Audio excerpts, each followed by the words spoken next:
Hello student, आज के video में लेक्चर में हम डिस्कस करने वाले हैं अबाउट दी डेड लॉक, जो कि हमारा नेक्स्ट टॉपिक है ऑपरेटिंग सिस्टम के 4th यूनिट का।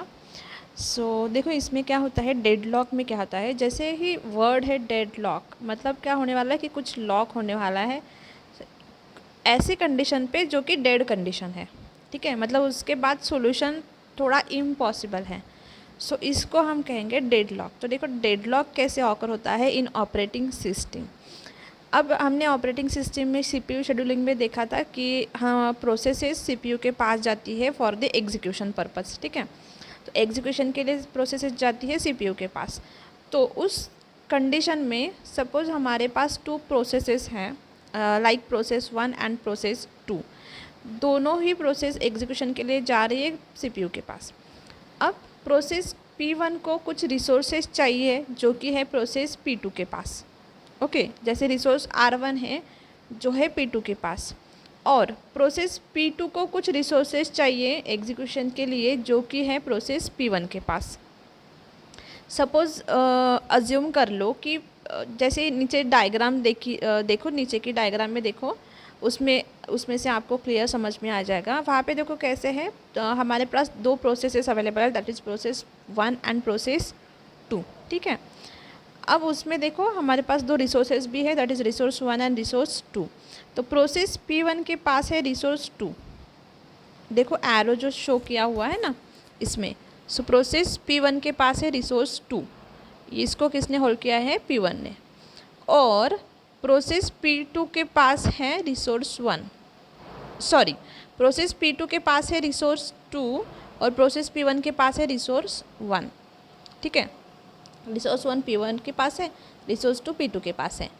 अब P2 को नीड है रिसोर्स 1 की, जो कि किसके पास होल्ड करके रखा है, प्रोसेस P1 ने। और P1 को चाहिए रिसोर्स 2 जो कि है P2 के पास। अब प्रोसेस P1 क्या बोल रही है कि मैं रिसोर्स 1 इसको नहीं दूंगी जब तक मुझे रिसोर्स 2 नहीं मिल जाता, और प्रोसेस P2 क्या बोल रही है कि मैं रिसोर्स 2 उसको नहीं दूँ, प्रोसेस P1 को नहीं दूंगी जब तक मुझे रिसोर्स 1 नहीं मिल जाता। अब ऐसे सिचुएशन में क्या हो रहा है, बोथ जो प्रोसेस है P1 एंड P2 दोनों ही उसके रिसोर्सेज डीअलोकेट करने के लिए रेडी नहीं है। तो इस कंडीशन में जो हैपन हो रहा है, दैट इज़ लॉक जो ऑकर हो रहा है, उसको हम कहेंगे डेड लॉक।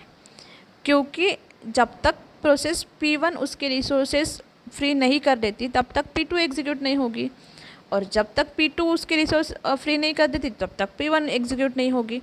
तो क्या हो रहा है, दोनों भी प्रोसेस ब्लॉक हो रही है, मतलब दोनों में से कोई भी प्रोसेस एग्जीक्यूट नहीं हो रही।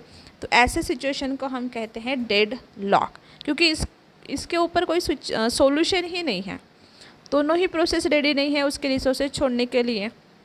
तो इस कंडीशन में क्या होगा, P1 भी एग्जीक्यूट नहीं हो सकती और P2 भी एग्जीक्यूट नहीं हो सकती। तो इस कंडीशन को हम बोलते हैं dead lock condition, dead lock. ठीक है, अब देखो कुछ कंडीशंस है, नेसेसरी कंडीशंस है डेड लॉक के लिए। तो सबसे पहली कंडीशन है दैट इज़ म्यूचुअल एक्सक्लूजन। देखो म्यूचुअल एक्सक्लूजन क्या होता है, there should be a resource that can only be held by one process at a time.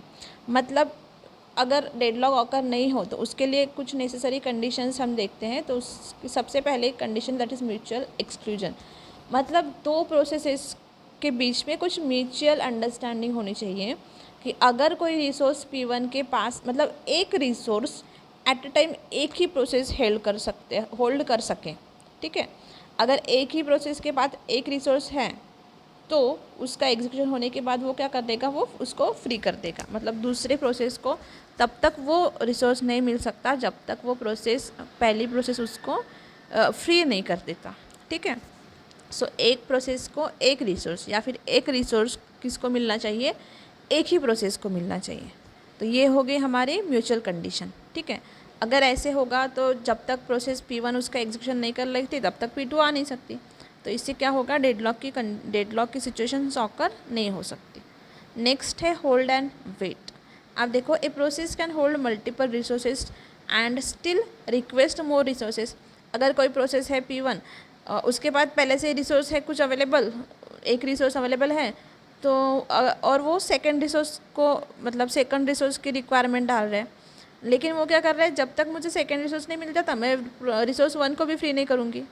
तो इससे क्या होगा, इससे सिचुएशन ऐसे ऑकर हो जाएगी कि अगर कोई प्रोसेस को रिसोर्स 1 चाहिए तो उसको मिलेगा नहीं, और रिसोर्स 2 अगर किसी के पास है तो वो भी छोड़ने वाला नहीं।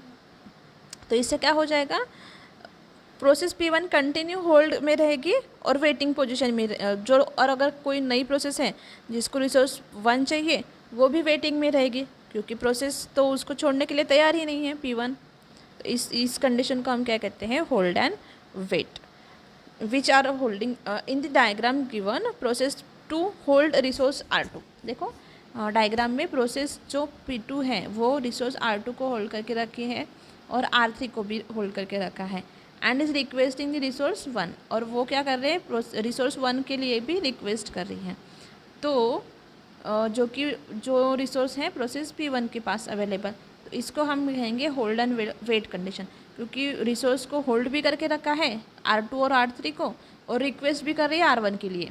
और प्रोसेस P1 क्या बोलेगी, जब तक मुझे दूसरे रिसोर्स नहीं मिल जाते मैं R1 को छोड़ूंगी नहीं।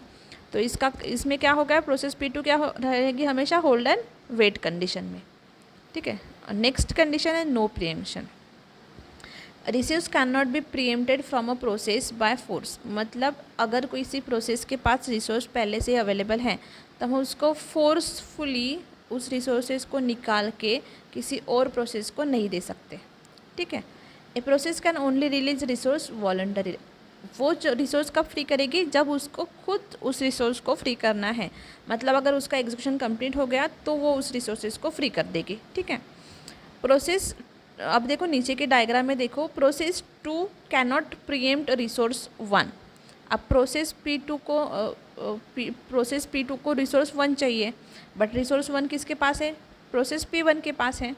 ठीक है, तो प्रोसेस P2 उसको फोर्सफुली डीअलोकेट नहीं कर सकती। ठीक है, it will only be released when process P1 relinquish to, मतलब उसको खुद से ही अगर उसको रिलीज़ करना है रिसोर्स 1 को, प्रोसेस P1 को, तभी वो रिलीज़ होगी। प्रोसेस P2 फोर्सफुली उसको नहीं ले सकता। ठीक है, सो इसको हम कहेंगे नो प्रीएम्पशन, नो फोर्स, उसके ऊपर हम फोर्स नहीं डाल सकते। और जो लास्ट कंडीशन है दैट इज़ सर्कुलर वेट। अब देखो इसमें क्या होगा, सर्कुलर वेट में प्रोसेस P1 जो है is allocated resource R2, process P1 को रिसोर्स R2 अलोकेटेड है, एंड प्रोसेस P1 को क्या चाहिए, रिसोर्स 1 चाहिए, जो कि है प्रोसेस P2 को अलोकेट किया हुआ, एंड प्रोसेस P2 क्या बोल रही है, मुझे रिसोर्स R2 चाहिए। तो इससे क्या होगा, प्रोसेस P1 रिसोर्स R2 को छोड़ने के लिए तैयार नहीं है और P2 R1 को छोड़ने के लिए तैयार नहीं है। तो इससे क्या होगा, दोनों ही एक दूसरे की वेट करते रहेंगे और वो सर्कुलर वेट हो जाएगा। मतलब प्रोसेस P1 R1 के लिए वेट कर रहा है, P2 R2 के लिए वेट कर रहा है, R2 P1 के पास है और R1 P2 के पास है। तो सर्कुलरली क्या हो रहा है, सर्कुलर वेट हो रहा है, मतलब दोनों भी वेट कर रहे हैं सर्कुलरली एक दूसरे के लिए। ठीक है, इसको हम बोलते हैं circular wait. Okay, so these are the necessary conditions for the deadlock.